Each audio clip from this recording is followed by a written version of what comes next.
It's the last week of the MasterChef heats. Out of 60 amateurs, the 9 best are already through. Guys, congratulations. I can't believe it. Is it wrong if I ask you to slap me right now? I feel like I need a reality check. To be here still is just the best. I don't want to jump the gun and say I could be in the final yet, but maybe we'll start to tick over my mind a little bit. Bring it on. Here's to ravioli. Yeah. This year, the standard is sky high. We found some gems. This week, the last group of contestants will begin their battle to join them.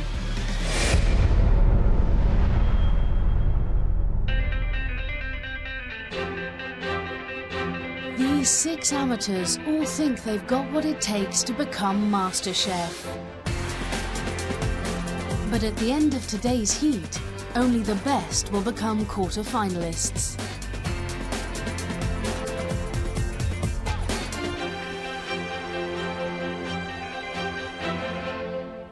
Welcome to MasterChef.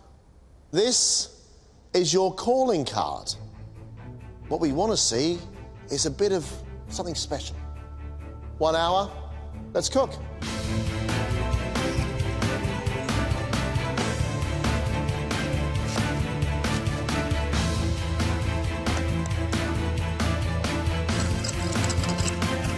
I'm used to coping with pressure because of my job. Somebody collapses, you've got to deal with it. There's nobody else to pick up the pieces.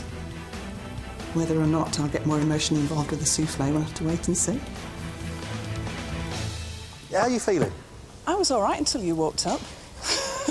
Now I've gone a bit quibbly.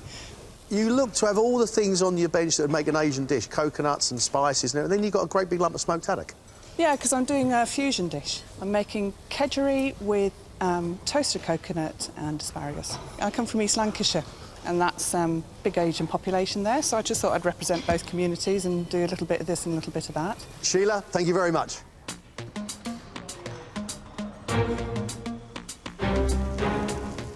What we need from Sheila is vibrant spicing, smoked haddock, wonderful and soft and melting in your mouth. But it's going to be seductive. Can she do it? You've had 10 minutes. Just flies, doesn't it? Absolutely flies.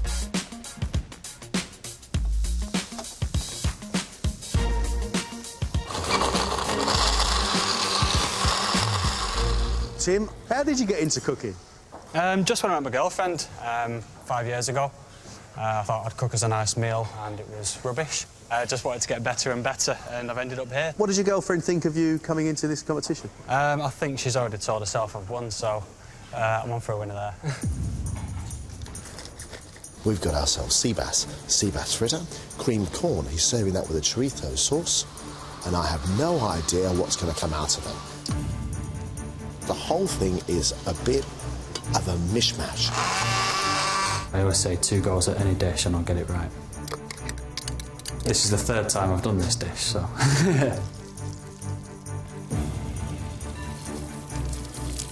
Megan, going for something which is a classic, seafood stew. A bowl of seafood stew as a calling card shows me a brave and very confident cook. I think I've got a lot to learn because of my age, but I can't really think of many 20-year-olds who would take the time to go and make something from scratch that didn't come from a packet. Megan, why MasterChef then? I just want to see what I'm capable of because obviously being at uni I can only afford so much and I have a small kitchen so I can only do so much as well. So I just want to see what I'm capable of and I want to see how far I can push myself as well. Well done.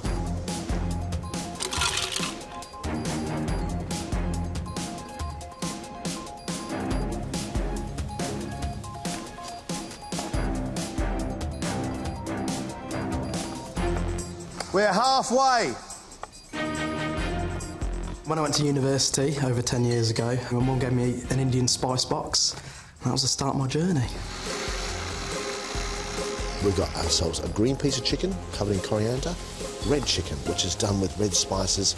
He's going to serve it with raita and some rice. With Samira's grass spicing, I'm very, very excited. Samir, as far as I know, you are the first person on MasterChef ever to use coal. Yes. Are you asking why I'm using coal? No, I haven't asked a thing yet. OK. Why are you using coal? I'm going to do some smoking with my chicken. So I've got my pot, so I'm going to smoke this with a bit of purified butter to try and get like a charcoaly taste in the chicken.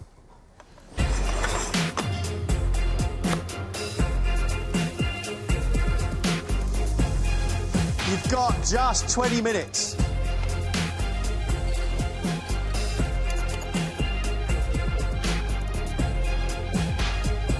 I'm cooking a chawan mushi. This is a savoury Japanese custard made with a dashi sauce, which is a fish stock, with lots of little ingredients inside, which are meant to be surprises. How have you become a student of Japanese cuisine? I used to work for a Japanese bank.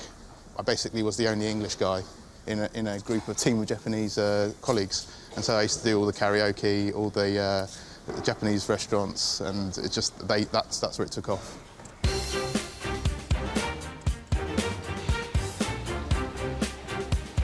Savoury Japanese custards are wonderful things, but they can be quite dangerous. It should be velvety smooth. It can be too hard and rubbery, or it can start to split and curdle. Be really careful, young Ed. 10 minutes left. I do have quite a high-pressure job, especially at some points because I have to handle London Fashion Week. So I'm quite used to being under stress and having time restrictions, especially. Bring it on.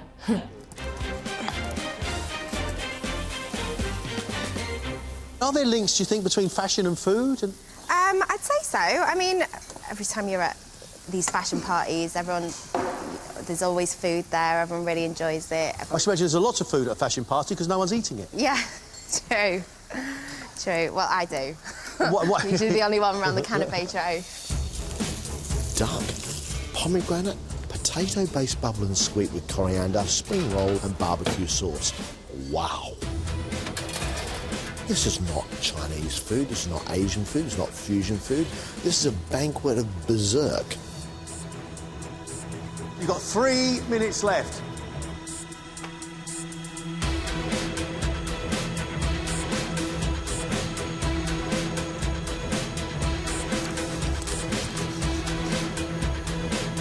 Just 30 seconds.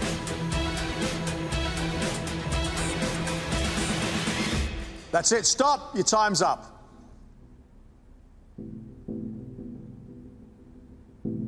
For his calling card, financial advisor Samir has served 2 types of chicken, coal-smoked chili and coriander, accompanied by poppy-seeded baby corn and peppers, cumin rice and a cucumber raita.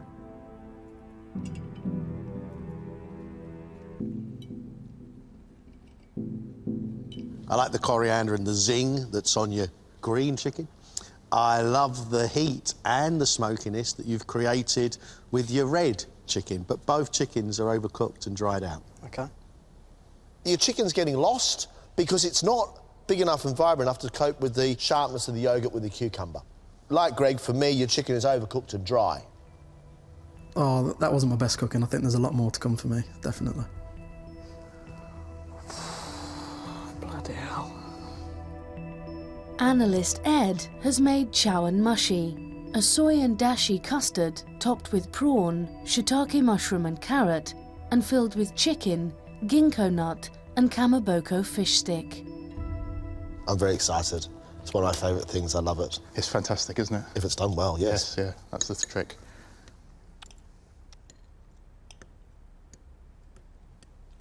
I like the sweet prawn with a bit of ginger on it. It tastes like a beefy tofu dish. I love the richness of the flavours of the soy that's in the background with it. It's really very, very well made indeed. You've got a big grin on your face, Ed. Thank you. Happy? Yes, thank you very much. Thanks, Ed. Thank you. PR director Jenny has served duck breast with coriander bubble and squeak and a pomegranate sauce. She's also made a spinach and duck spring roll with a barbecue sauce. So there's a huge amount of work in this, Jenny.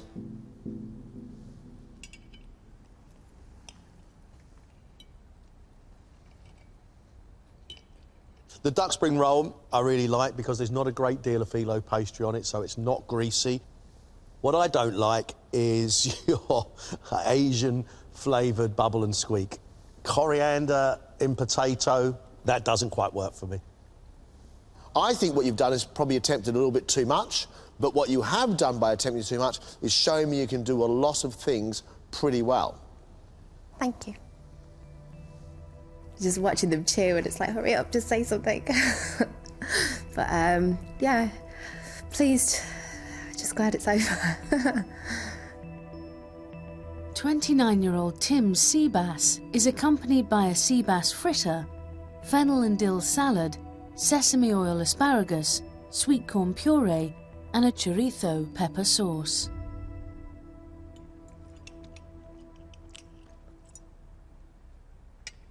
You've got so many big flavours on your plate that they are merging into one, and the thing that's lost now completely amongst it all is the fish. I think in attempting so many things and showing us so many things, you're actually just losing sight of the fact that it's supposed to be delicious. GP Sheila has made kedgeree, served with quail's eggs, asparagus, and toasted coconut.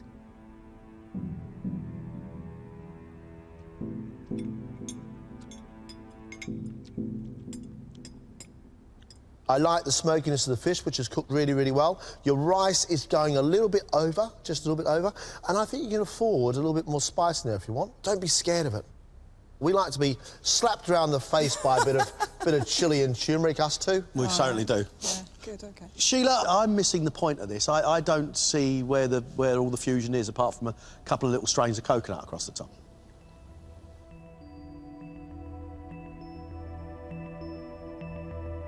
Finally, it's student Megan. She's made a seafood stew with tiger prawns, mussels, halibut, courgette, fennel and samphire.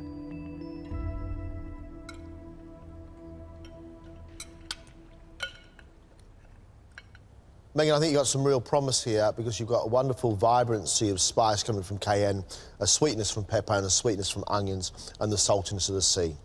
But you need to consider me as a diner. It's fine that people pull some things out of the shell, but everything? Nuh-uh. OK. However, love the flavours you got in there, sweet onions and paprika. Very nice indeed. My whole body went tense the entire time. I was like a robot. My muscles hurt from all of that. The general cooking standard there I thought was decent. There's one or two little gems here that actually are worth keeping an eye on.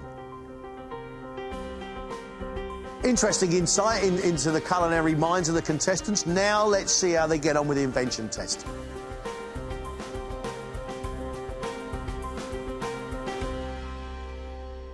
It's at this point that we ask our contestants to do a sweet or savoury invention test. Yes. What do you want, sweet or savoury? Savoury, please. Reveal your ingredients. John will now have an hour to create a dish from pollock, sausages, capers, fennel, turmeric, cherry tomatoes, baby spinach, couscous, parmesan and quail's eggs. What are you going to make? A crusted piece of fish, and I'm going to do a fennel sausage ragout. 1 hour, mate. Good luck. You've got nothing to lose but your reputation in front of the nation.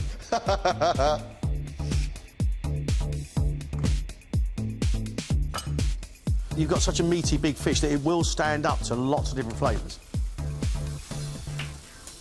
I love that herb crust. Some meatballs in it.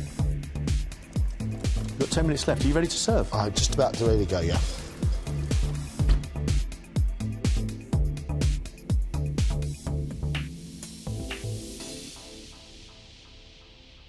You clever old stick. From the savoury box, John has made herb-crusted pollock with a fennel and sausage ragout. That's good. Thank you. That is really good. That is a very, very good dish, John, and bursting full of flavour. 6 amateur cooks, 2 boxes full of goodies. I say bring them in.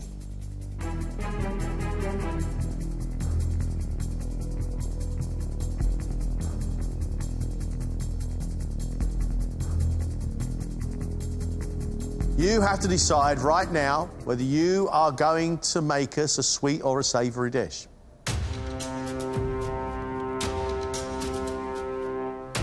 Megan, Samir and Jenny have chosen the same box as John. I don't know if I've got enough components for what I'm going to do. Just trying to make sure I nail it.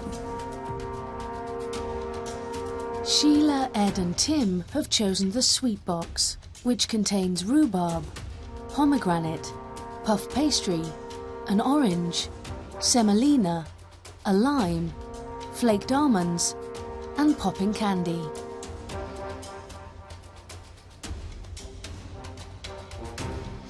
Ladies and gentlemen, 1 hour, your invention. At the end of this, 2 of you leaving the competition. Let's cook.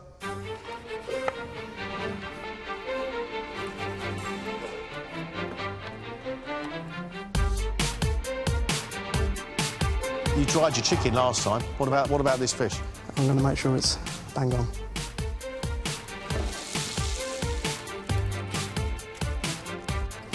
Megan, why savoury, not sweet? Kind of have like a good palate for savoury food, so I'm hoping that I've got a good idea anyway.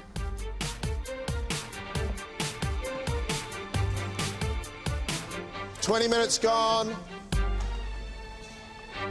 Do you have the skill, Jenny, to balance those flavours? Cream spinach, fish and vanilla. I don't know, I hope so.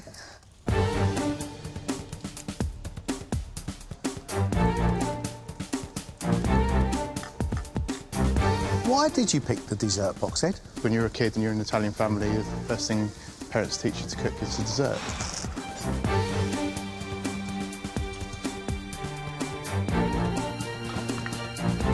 Tim, what are you keen to demonstrate to us now? That I can bring the flavours out and that I can put a plate of food together where everything belongs together.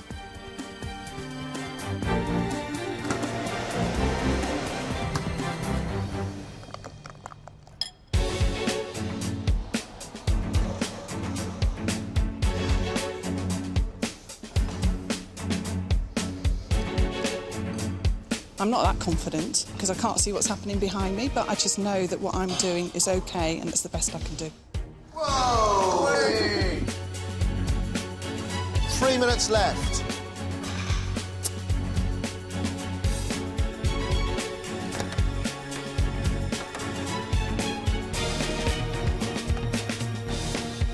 Time's up. You're done. Stop.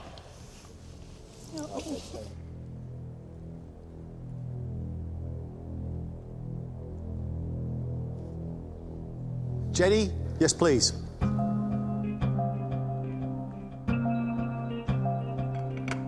From the savoury box, Jenny has fried the pollock and served it with mashed potato, creamed spinach, a white wine sauce, and a vanilla bean foam. Your fish is not cooked.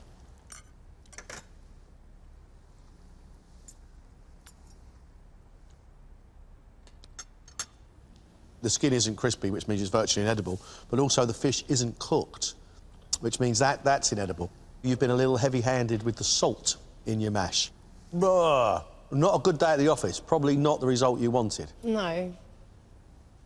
There are aspects of which I think are quite good. I like the buttery lemon sauce. I think that's wonderful. But I've sort of got this sashimi and custard, which is not really a dish that I want to eat. It was raw. I just... Well, yeah.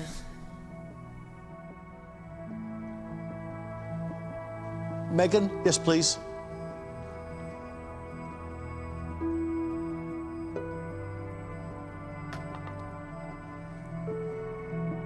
Megan has made pollock en papillote with crispy skin and a fennel, spinach and orange salad. The bag hemorrhaged, so that's why that's all the juice that's come out of the bag. the word hemorrhage doesn't really give anybody any great sense of comfort. Okay.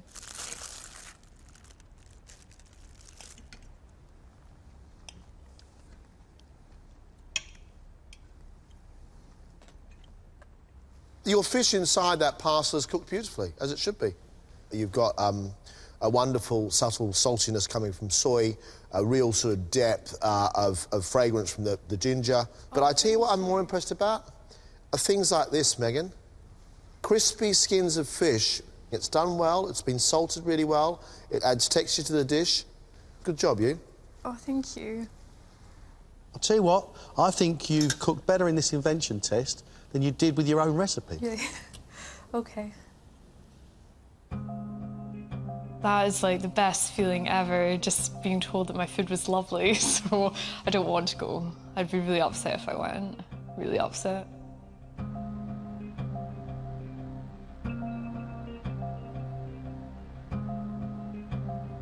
Samir's dish is ginger and soy pollock with a spinach and tomato couscous.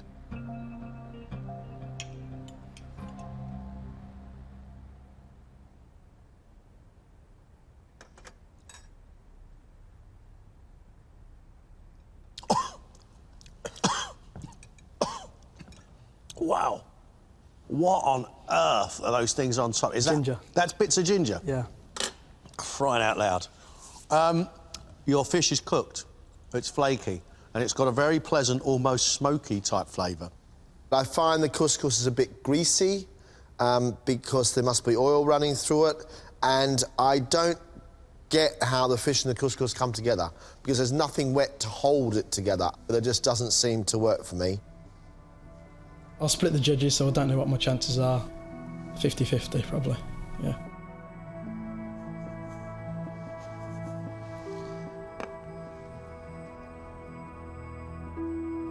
From the sweet box, Sheila's made a rhubarb and orange pudding covered in a rhubarb coulis with almond caramel and an orange butter sauce.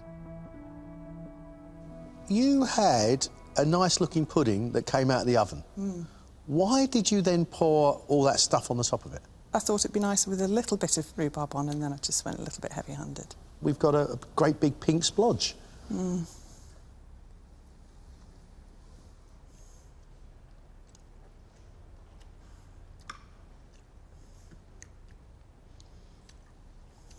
What I do like about it is the sharp flavour of the rhubarb with the orange. I even like the crunch of the pomegranates on top. But by putting all those stuff on top, it's gone a bit gooey, which is a shame, because I think that some of the stuff you've done is really good.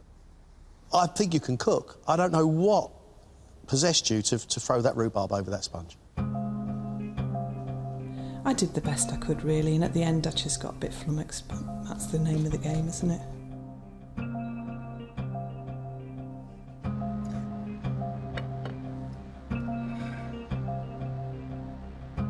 Tim's take on rhubarb crumble includes a strip of popping candy crumb with chantilly cream, pomegranate jelly, spun sugar and rhubarb caramel.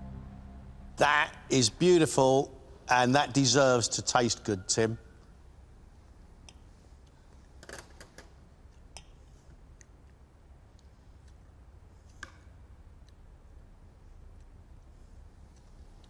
I love that pomegranate jelly with your rhubarb, a little bit of popping candy running through your crumb. Fun. But the caramel's sort of getting lost. Your work is quite incredible. Very much like the first round, you are showing some real skill and real dexterity. Mate, it's got to be about flavour as well. Although perhaps lacking in flavour, I'm hoping that the presentation and the skill that I've showed will be enough to convince them.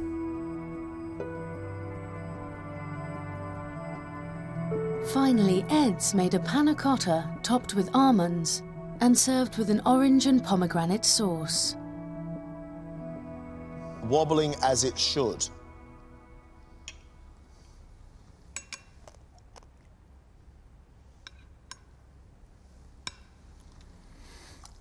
Perfect, Ed. Thank you.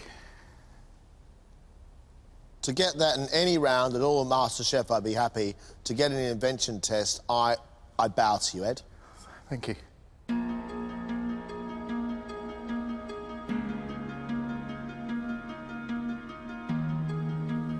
We've now got a decision to make, a big decision, because 2 of you will be leaving us. Off you go.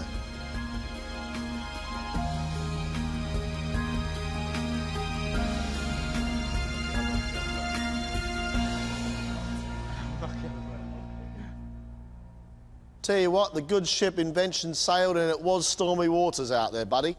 In parts, it was better than their own recipes. I'll tell you who I definitely want to keep. Ed. To do classic things well is really, really difficult, and he made it look really easy.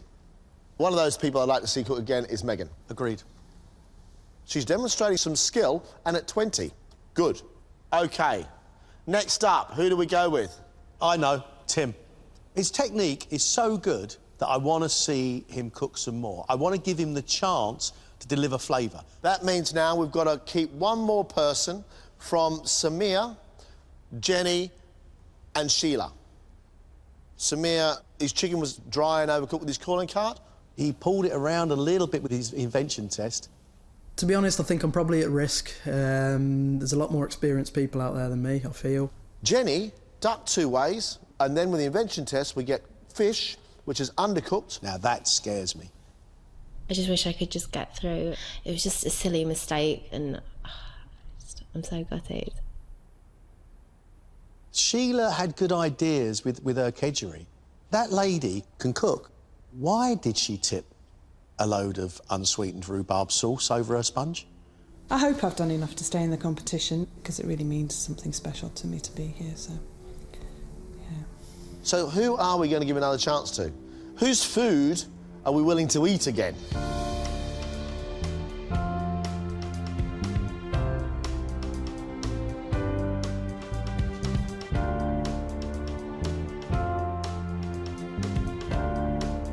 We have made our decision, and 2 of you are leaving the competition.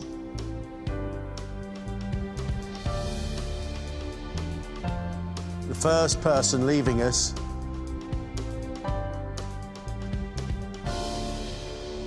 is Samir.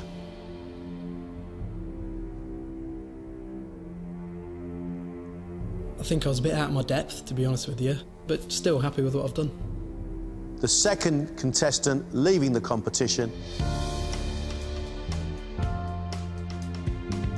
is Jenny.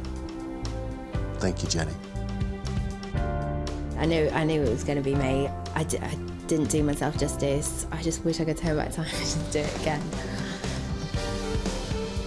Congratulations.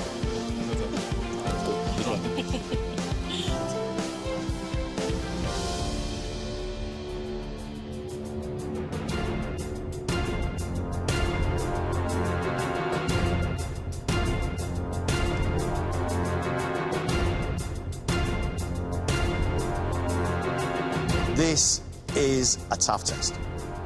You are going to be cooking for 3 champions and finalists of MasterChef. Stephen Wallace, Sarah Dennison, and Alex Rushmer. Today it's going to be like a service. 4 main course orders in 1 hour, and 15 minutes later, 4 dessert orders. Your job is to fight for a quarter-final place. Ladies and gentlemen, let's cook.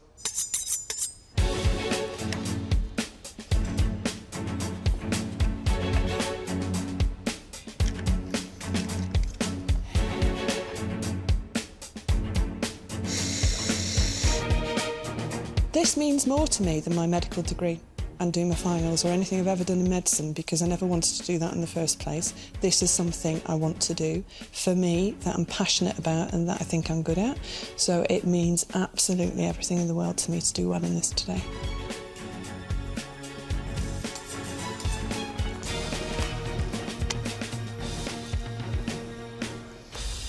What are you going to cook for us? I'm going to do pan-fried fillets of the sea bass on a bed of mashed parsnip I'm going to make the cabbage into a crispy sort of seaweed, like the Chinese seaweed that they do. But instead of using 5-spice to spice it, I'm going to use garam masala. My dessert is a warm chocolate, cinnamon and almond brownie. Don't feel tempted to do anything unnecessary. I won't. Promise? Promise.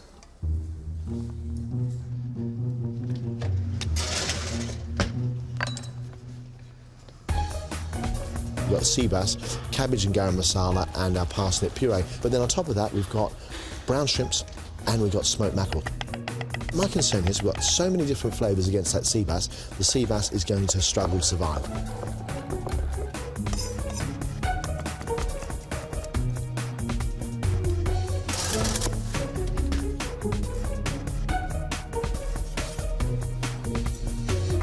What are you going to cook for us, Tim? First course is a roast loin of venison with celeriac puree, wilted spinach, butternut squash crumble, and dessert is a vanilla cheesecake with a banana and pistachio topping. What's the point you need to prove? To give you good tasting food.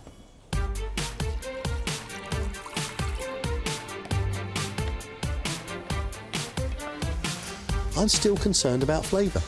I am, especially on that dessert, because banana on a cheesecake is sticky on sticky, and then a banana-flavoured caramel is sweet sticky on top of sticky sticky. Potentially it could be a bit too sweet, but that's something I'm going to have to address and keep my eye on as I'm preparing it. Getting that.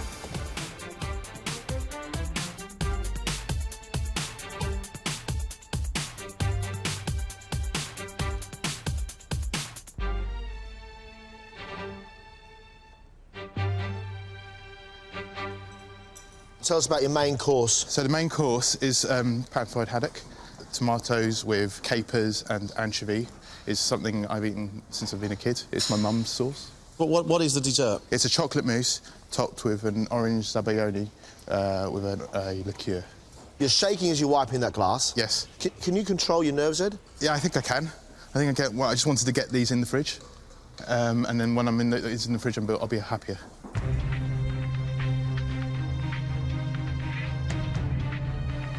Ed is cooking Italian dishes for one of the best Italian cooks I've ever seen, Sarah. Good luck, Ed. I know it's quite simple, but the fact is, if I get the fish wrong or if I get the sauce wrong, it's just not going to work. I'm a bit worried about that. I've seen the other contestants and they cook well. I am very determined. I'm very determined to do very well in this, especially because there's only 4 of us and half of us are going, so I just want to prove to them that I can cook, and I can cook very well when I put my mind to it. What are you making? Well, I'm making a warm beef tataki, and I'm serving it with a Japanese pickled ginger salad. What's a tataki? Seared beef that's fried on 1 minute either side. And then for dessert, I'm doing a Scottish crankin with toasted oats and orange shortbread. How do you feel about cooking for people that have done very well in this competition? Well, there's a lot to live up to. They've been where I am, so they got there for a reason. So I need to show them I can do just as good, hopefully. Very little actual cooking going on from Megan. We're getting a bit of seared beef in her main course. We're getting a bit of shortbread and some toasted oats in her dessert. I don't mind that, as long as it tastes wonderful. 25 minutes have gone.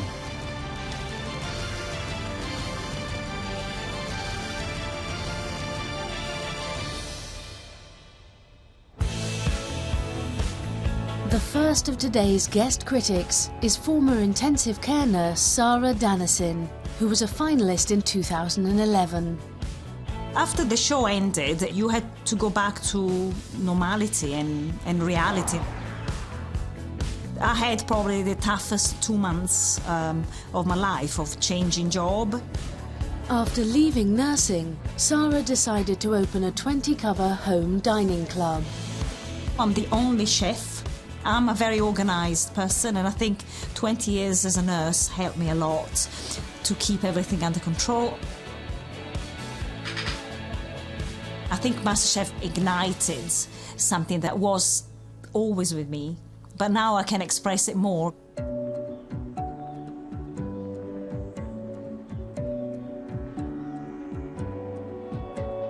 I was ever so slightly disappointed not to have won.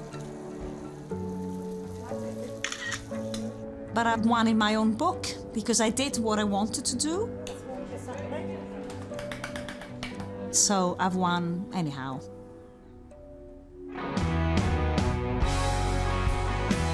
Stephen Wallace became the third winner of MasterChef back in 2007.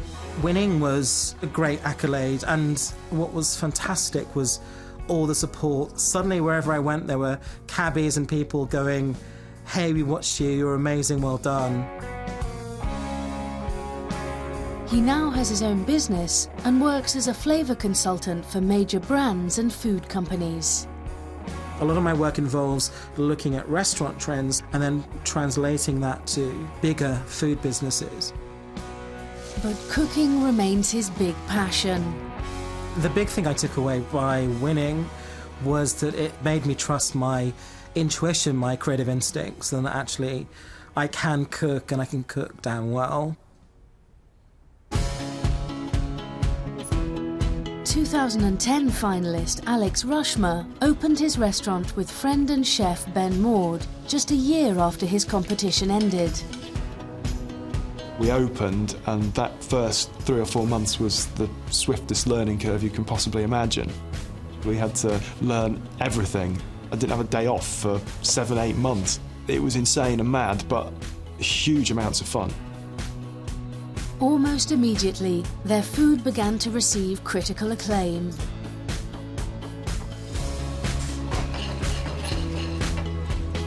You should be under no illusions that it's an easy ride. Even as a MasterChef finalist, that brought people through the door. What's my job is to make sure they come back. You've got 8 minutes until your main courses go out. Sheila's main is a pan-fried sea bass with cream parsnips, garam masala seaweed and potted shrimps. Now, at this level, the sea bass need to be pan-fried to perfection. The key thing here that's going to pull it all together is going to be the garam masala and how she sort of spices that, because I think that could either make it or break it. Right, Sheila, how much more you got to do? That's it. I'm just waiting for the fish to finish frying, and then I'm finished. You've got 4 minutes. How long have I got until I plate up? Is this now? Now. Oh, right. Sorry. Thank you.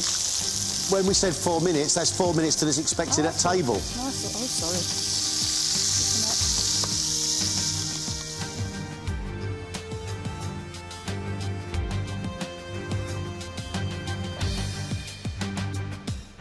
I'm absolutely loving this. I hope it tastes good. Well done, mate. Well done. Hello. Hello. Well, what I've done for you today is a pan-fried fillet of sea bass on a parsnip mash with garam masala seaweed and a Morecambe Bay prawn and smoked haddock sauce. I hope you enjoy it. Thank you. Thank you very much. I think it smells really good.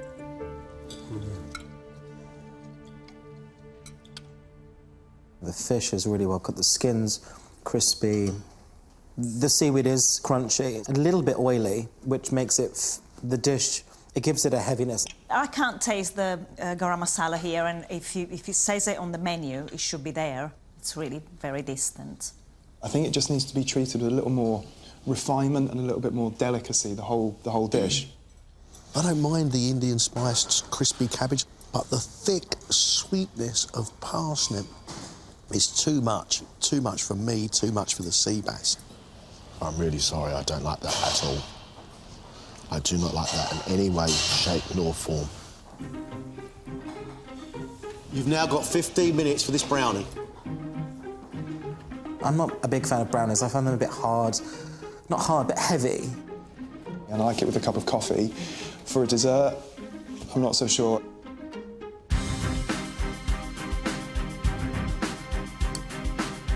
Steady, we're on a sprinkle, not an avalanche. Are you happy? Yes, I'm happy.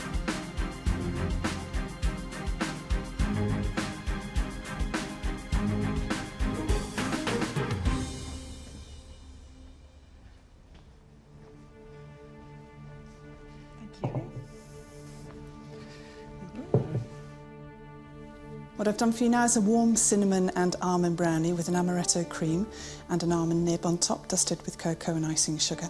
Hope you really enjoy it. Thank you. I like dainty desserts. It's very graceful.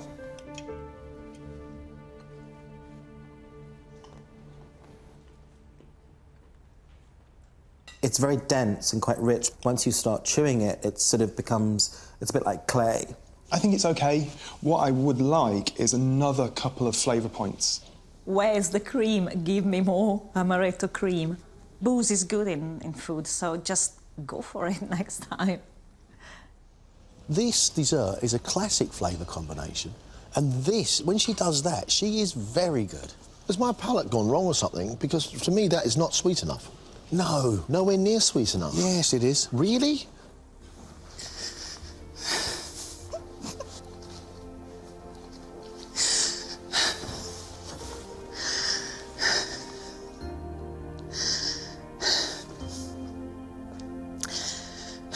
I did it.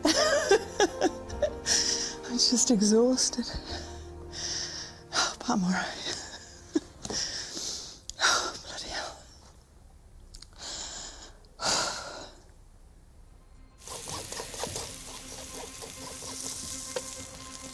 15 minutes on your main course, Tim. 15 minutes main courses. Tim's main course, roasted venison with celeriac puree. I hope the meat is going to be rested because I'm not accepting blood on the plate. I'm wondering if butternut squash crumble is exactly what it sounds like. If so, then great, nice to use a sweet technique on a main course. 3.5 minutes, please, Tim.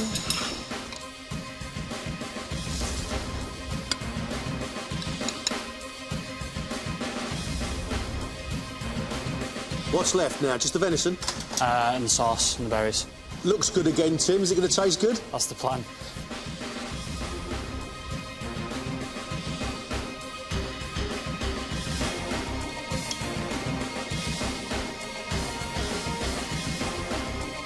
Good work, Tim.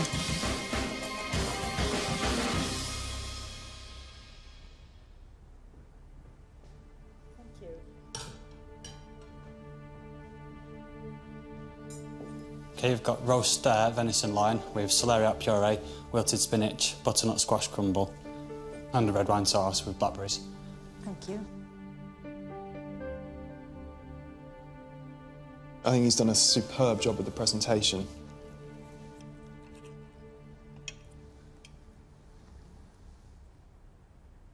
For me, this venison, it's been rested beautifully, and that's fantastic.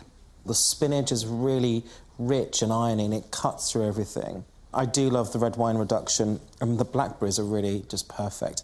There's a sweetness that comes from the butternut. I think everything on the plate is seasoned pretty accurately, apart from the meat itself, unfortunately. This is so frustrating because I think this has the makings of a really, really good dish. He is a good cook. He cooks well, and he's managed to get flavour into some of the components of that dish, but that venison needs some seasoning. 15 minutes for your cheesecake. Yes. Doable? Yes. I don't know if it's a baked cheesecake or a set cheesecake. I'm partial to both, to be honest. I'm not a fan of bananas in dessert. I find it, I don't know, it's a bit nursery school for me.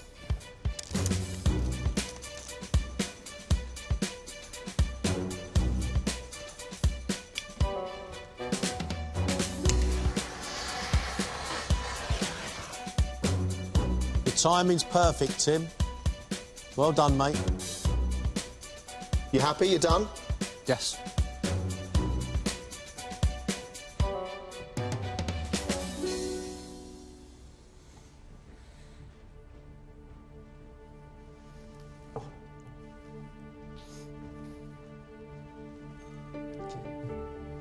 We've got a vanilla cheesecake with a banana and pistachio topping and a banana caramel sauce. Thank you.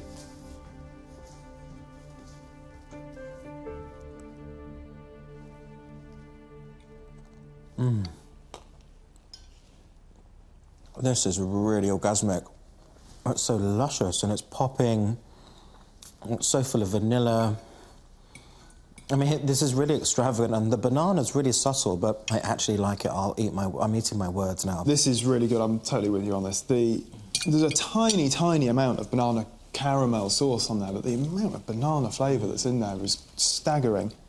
Lacking a little bit of a base, but we are picking on something, you know, quite lovely here. I'll tell you what, he's got the flavours on that right. He's balanced that well. That's slightly unusual. You're not sure, are you? I don't get it. That's not modern food. That's highway robbery.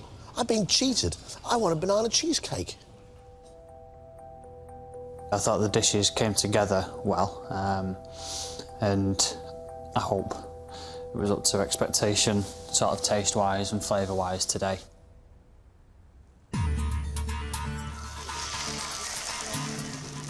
You haven't got very long left, Chef. Yes, I know.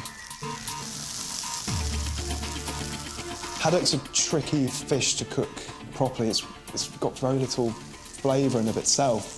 It relies quite heavily on a delicate hand with the seasoning in this dish.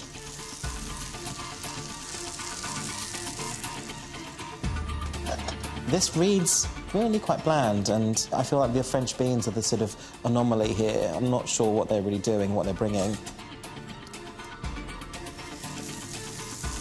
Ed, you've got 3 minutes. You're in a bit of trouble here, aren't you? I'm going to be about 2 minutes, 3 minutes late, I think. It's not crispy. Might have to take the skin off. Why? It's not crispy. Why are you shaking your head, Ed? It's not as nice as I'd like it to look. You're now 3 minutes over. Ed, I've got to say, no one else is over time. I'm not happy.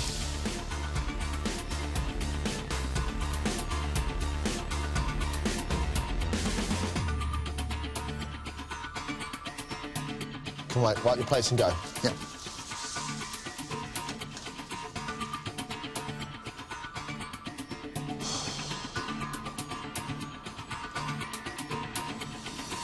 Sorry I'm late.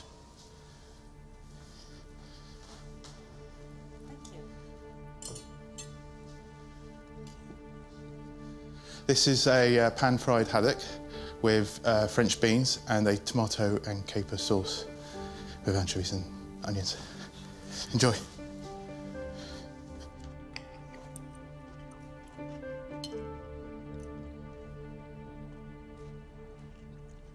The fish is cooked okay. It's a pity that the skin has been removed because it would have added a little bit of texture to it. For me, the sauce is a little over-seasoned. There's punches of salt in the capers, and that's a little too salty even for me. Taken with the fish, then they just about balance, but only just. The tomato sauce, the capers, I think that's going sort of Mediterranean. The beans feel more classic French. It's a bit of a messy construct. That dish had to be built on flavour, and there just isn't enough. I'm disappointed, because I know what a great cook Ed can be. At least Ed had the common sense to remove the skin off the fish because it wasn't crispy. You can easily make a beautiful orange zabaglione scrambled eggs. So good luck, Ed. You ready to serve this Savioni? Yes. You might be on time, Ed. I will be on time on this one. Brilliant. That's a turnaround. I do like that. Right. Done? Yeah, done. Done.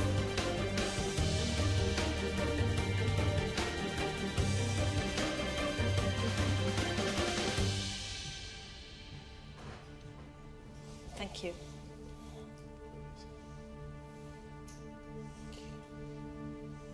This is a chocolate mousse with an orange zabaglione.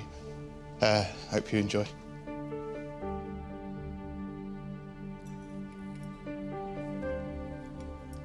It's a very, very confident dessert, a very, very bold statement. That is delicious. And the sweetness of the Zabbione emphasises the comfort of the chocolate.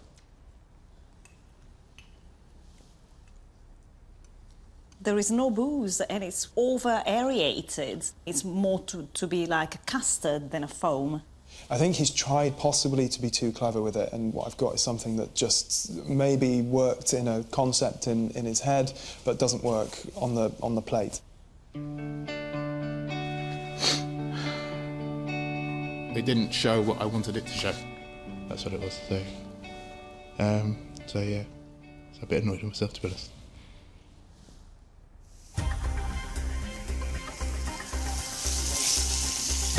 $15 minutes, Megan.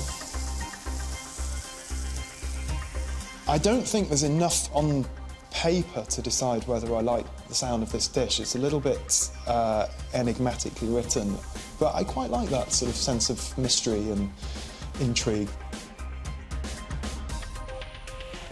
2 minutes, please, Megan. Okay. What's going to go on after that?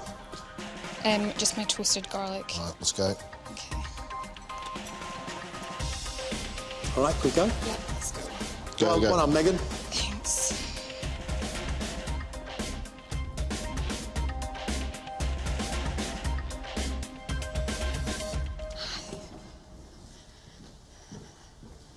Hi there. Thank you. Sorry.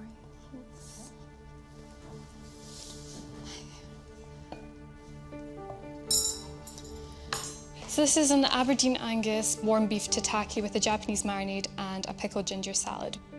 Okay, well, enjoy. Thanks.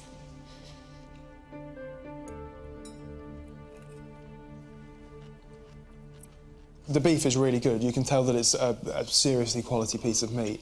One of my favourite things to eat is som tam, which is a Thai salad, and this is sort of reminiscent of that. There's, I think, some lime in there, there's plenty of fresh red chilli, there's pickled ginger, there's a little bit of sweetness coming through.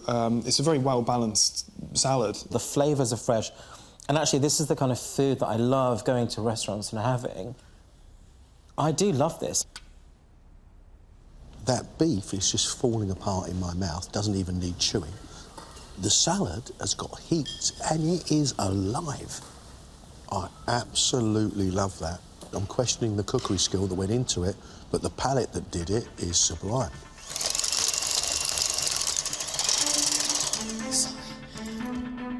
I've never had cranach, and I think it sounds really good.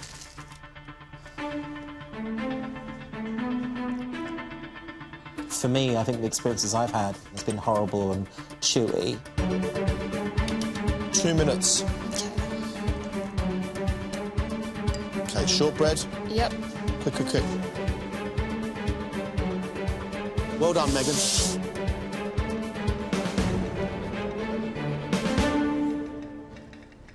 Thank you. No problem.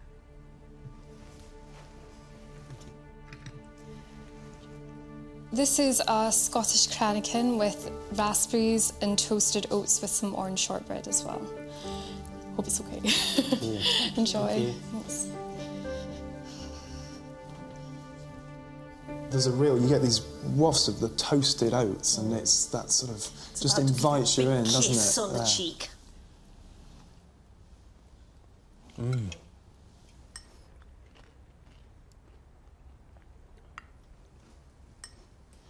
For someone who isn't much of a fan of cranachan, actually this is really delightful. The raspberries are beautiful, the cream's nice, the oats are lovely and toasted. I think it really works. Fantastic balance of flavours. It's not overly sweet. Well done, Megan. That's lovely. I could do with a few more oats to give it body, but there is no denying that girl's taste buds. I think my palate is strong, but to get through to the next round, I don't know. I think I need a few more years' experience, maybe. I don't want to believe that, but I think I might. I can't believe, after 10 years, we are still surprised when things don't turn out as we expected. Do you know who has really surprised me and really delighted me? And that is little Megan. I don't know how much she knows, but there is one thing I do know. She has the ability to serve up delicious food. Yeah. Her food tastes fantastic. She's consistently getting better. Sheila gets through loads of work. I don't always agree with some of her flavour matchings, I really don't. I'm not sure at all about her palate. Because that sea bass and parsnip I didn't like. For me, I didn't really like the brownie, but you loved it. See what I mean? And it's conflicting with Sheila. I sincerely hope I've done enough to get through to the quarterfinals. If I have, I'll be ecstatic. I don't know what happened with Ed, main course today, but green beans washing away all those delicious flavours. Chocolate mousse with a zabaione. That was nice, actually. I liked it. But for me, it didn't overcome the disappointment of the main course. And I have to say, Sarah hated the dessert. But his calling card was absolutely amazing. His invention test was startling. Things flip on a coin, don't they? So, yeah, it's everybody's game. So, we'll see. Cross fingers. Tim came in here and had a job to do, and that was to serve us food with flavour. I believe he's making progress. He's getting there, John. Couldn't call it. I think today's going to come down to mistakes, and I know I did make a few, so... So what are we going to do?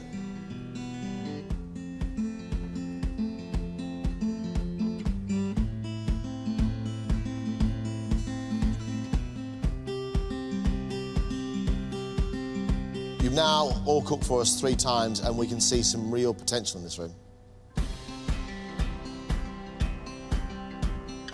Our decision is that one of you is leaving the competition.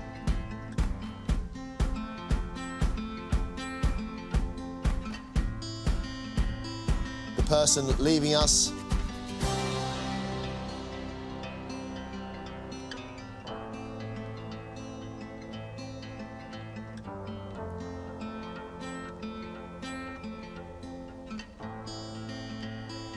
is Sheila.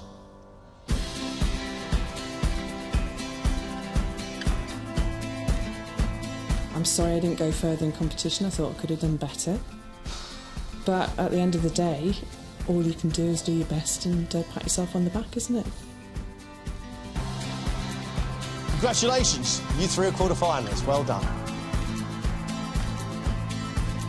I think I am really, really lucky, to be honest. Really lucky. Happy, but I'm still in shock.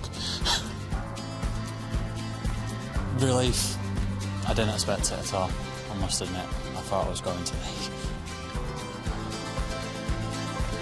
I think after today, anything's possible now, and I just want to prove to myself that I can actually do it.